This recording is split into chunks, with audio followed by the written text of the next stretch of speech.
Dark Souls is a game about failure. Anyone familiar with the Souls series knows you will fail again and again and again. It doesn't need to be reiterated how difficult this game is for casual players. Its reputation as one of the most frustrating games to complete is massive, and in the age of internet gaming walkthroughs, now more trivial than ever. If you're struggling with Dark Souls, all you need to do is go online, search Tomb of the Giants walkthrough, and there you go, a step-by-step guide on how to safely traverse the entire area without ever falling once. When Dark Souls released in 2011, the internet was already overtaken by gaming culture, video game walkthroughs, and let's plays, but what was different was that, really, no one had played a Souls game before. Demon's Souls, the spiritual precursor to Dark Souls, released in 2009 and had been fairly successful sales-wise, however had nothing on the absolutely massive success of Dark Souls 2 years later. Today, there are countless videos about Dark Souls as well as all the methods, exploits, and secrets one could possibly need. In 2011, the now unforgiving game was, to put it lightly, unbearably difficult. Whereas playing today, I know to kill Lautrec the second I find him, you would have no idea a decade ago unless you scoured a gaming forum like GameFAQs. Lautrec isn't the only thing the player is left oblivious to.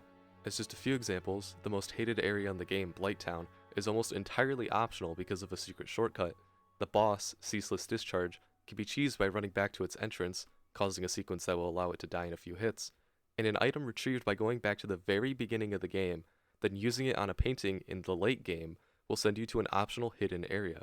That last secret is extremely convoluted, and anyone unfamiliar with Dark Souls would probably never discover it on their own. In order to get to the painted world, the player has to climb to the top of Firelink Shrine, hide in a bird's nest, be taken by the bird back to the Undead Asylum, know exactly what item to find there, head all the way up to Andor Londo, know the painting can be interacted with, and use the doll on it. It doesn't help that the room the painting is found in is filled with enemies and is absolutely ginormous. However, Dark Souls isn't actively obscuring itself here.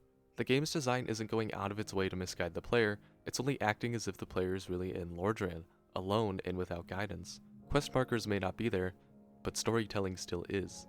For how devious Lautrec is, his writing and voice actor make it pretty clear he's up to something. The entrance to Ceaseless Discharge's arena is designed to encourage the player to run back down its path to avoid being hit, ultimately finding out the boss's weakness. Even the painted world is hinted at in the game's design. When the player enters the large chamber, they'll be able to clearly see an item at the far end of the hall, just next to the painting. Curious players will be led by the game's design if they allow it to, and that's what Dark Souls encourages: curiosity.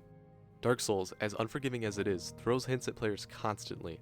It does all but signal these hints on screen, allowing the player to formulate their own strategy. Instead of a HUD or quest marker, there is simply broad memorization, something that might seem difficult to new players, but of course is obvious to veteran Souls fans. Ask any Souls fan, and I'll bet that they'll encourage you to save online walkthroughs for only the most straining of tasks. Wander, explore, and take in what the game has to offer on your own. I know from my own experience at Dark Souls that, while an IGN guide might help me to finally defeat Ornstein and Smo, doing it with my own method after countless hours of trial and error is far more rewarding. This is what Dark Souls gameplay philosophy is all about: failure and freedom. This decrepit, awful world is dying, and the player is dying with it. Over and over and over again are you bashed into walls or smited into dust. I remember putting Dark Souls into my Xbox for the first time one afternoon, and only beating the Asylum Demon hours after I had finished dinner. While the Undead Asylum doesn't offer much in the way of freedom, it offers up a valuable lesson that all Souls players basically require going into the game. You are going to fail. This game wants you to take that failure and become curious in its wake, ultimately overcoming the game's design. While the Undead Asylum may be limited, once you are whisked away to Lordran, the game teaches you a second lesson. You are completely free. Not only are you free to explore, but you are also free to stumble down the wrong path, use the wrong item, or even accidentally press the trigger in front of your favorite NPC. There isn't even a failsafe for attacking important characters. They'll either fight back or simply forgive you. The player has the capacity to make mistakes, and that is what is so crucial to Dark Souls' design. Curiosity is encouraged directly through this cycle of trial, error, retrial, and success. If you're struggling with a boss, you can go back and try a different weapon, maybe even upgrade it. If you're unable to find your way through a specific area, most times the player can backtrack and, with enough snooping, find a different way through. Your weapon might turn out to suck and that path you found might just take you back to where you started, but the fact is the game itself allowed you to climb through those crevices and experiment. A lot of games find themselves guiding the player, far more so than Dark Souls. This isn't automatically a bad thing though. From Software's most recent title, Elden Ring, is far more extensive in its tutorials and menus than any of the prior Souls games, and yet that game has an enormously expansive world.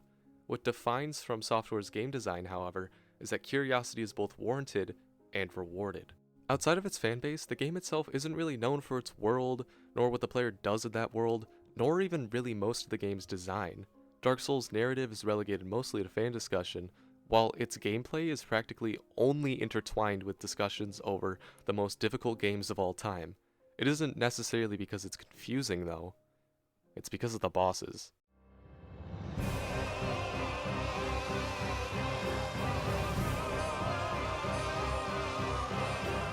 Dark Souls has infamously difficult and sometimes downright unfair bosses that will absolutely bend the player to their breaking point. Again, the game today isn't as hard as it would have been on launch, especially with how many exploits to get around enemies are now known, but it can still be ruthless to new players. While the game's level design would hint at where to go next, the bosses themselves seem to give little help to the player. Walking into the Capra Demon's room, there's absolutely nothing an oblivious player can do but brace for his attacks. My first time fighting the Capra Demon, I walked through the fog and ran forward, believing his area to be as large as the previous bosses. I was horrified to learn this was not the case. In about 10 seconds I was smashed into the ground, sent back to the last bonfire. Of course, this is Dark Souls, so you keep going back. You enter the arena again and get smacked upside the head, then you do it again. Slowly, the player begins to realize that, oh, the Capra Demon will run up the stairs to follow me. Oh, I can jump down and it has to run back. These small, trivial realizations build up until the player is easily able to recognize these patterns, and thus has the boss itself been trivialized. This is all basic game design, but it's so important to what Dark Souls narratively, aesthetically, and mechanically is trying to communicate. Dark Souls at its core is about trudging up a giant hill, being constantly knocked down but progressing just a bit farther each time. With every death comes a small amount of knowledge. Soon, an enemy's attacks become second nature. The sword swing of an undead, at first unpredictable, becomes so predictable that any late game player will take them out without a second thought. Bosses too eventually are overcome, yet they don't fade in the background of the player's mind like regular enemies. Bosses, once overcome, usually don't repeat. Whatever lessons are taught by countless attempts at, say, Quelaag, are then washed away as the next boss, the Iron Golem, reveals itself to be so foreign in nearly every way from its predecessor. Even in accomplishment, the player is kicked back down the hill. Embedded in the game's narrative is this complete sense of dread, of helplessness. Lordran, this realm is dying quickly, and Dark Souls' art direction is sure to emphasize that.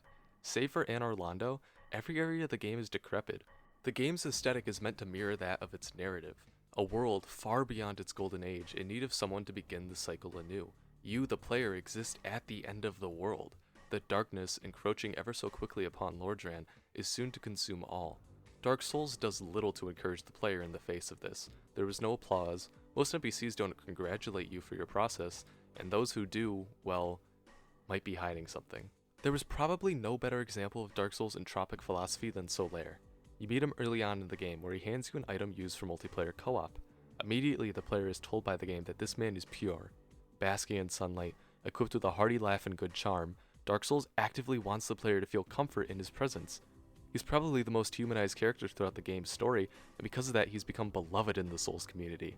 What makes Solaire so likable, on top of his positive personality, is that he is ever present throughout the game. From the Undead Parish to the final hours of Dark Souls, Solaire can be summoned for multiple bosses. He is, in a way, meant to act as the Virgil to the player's Dante. What Dark Souls does with Solaire, however, is nothing short of brutal. According to him, he isn't Lordran for a quest, one in which he intends to, quote, find his own sun, whatever that means. His obsession with sunlight over the course of the game slowly consumes Solaire, and he increasingly becomes desperate to find this sun. Perhaps searching for meaning in this dying world, Solaire is met with only a void, and desperately searches the ruins of Lordran in search of something, anything to make his journey worthwhile. When the player comes across Solaire before the entrance of Lost Izalith, Solaire has become disheartened, lost without actual guidance. His faith begins to dim and, by the next encounter, he's become a shell of his former self. Solaire's tragedy encapsulates everything Dark Souls is trying to say in every facet of its design. This world is unforgiving. It gives as little as possible and takes as much as it can. Enemies become increasingly difficult, answers are concealed behind complicated paths, and what little information is given to the player, much of it unravels into lies. Even the golden city of Anor Londo is, in actuality, a facade, an abandoned metropolis hiding behind the mask of what it once was. The world of Dark Souls is decaying, its citizens' wills strained, and the player always trudging against the odds. But in the darkness, there's light. If a player knows what will become of Solaire, or simply by accident stumbles upon where he'll go mad, they can kill the bug that will soon corrupt his mind, saving Solaire. If he is saved, Solaire is available as a summon at the very final battle of the game. If he survives the fight, Solaire links the flame himself, finding in his own special way his very own sun, his own meaning. As enticing as online guides appear, they can tarnish this game's mystique, turning the feeling of triumph above everything that has worked against the player into nothing. While Dark Souls is brutal, it encourages the player to continue in these small, intricate ways in its game design that ultimately make the game extremely impactful.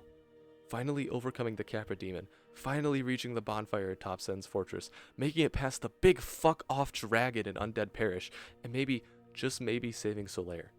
All of that is essential to the Dark Souls experience, just as all the failures are. Not only is Dark Souls a game about failure, but it's also a game about triumph.